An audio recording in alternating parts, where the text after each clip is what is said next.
Казакстандын Костанай облусунда токой өртүнө байланыштуу жергиликтүү деңгээлде өзгөчө кырдаал жарыяланды. Бул туурасында облустук акимчиликтин басма сөз кызматы билдирди.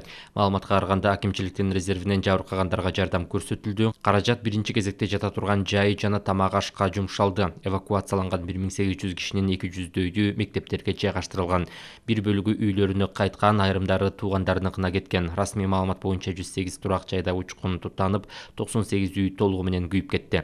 Казакстандын өзгөчө кырдаалдар министрлигинин 4-сентябрь кечки саат 18:00 маалыматы боюнча эки калктуу конуш менен номер М36 республикалык трассасынын боюнда мындан тышкары Токойдогу 8 тилкеде өрт өчүрүлүп жатат.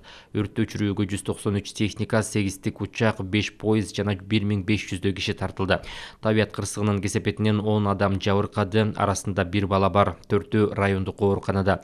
Кечээ күнү эртең менен куткаруучулар Аман Карагай конушундагы өрт чалган турак жайлар урандыларынын алдынан 86 жаштагы карыянын сөөгүн алып чыгышкан.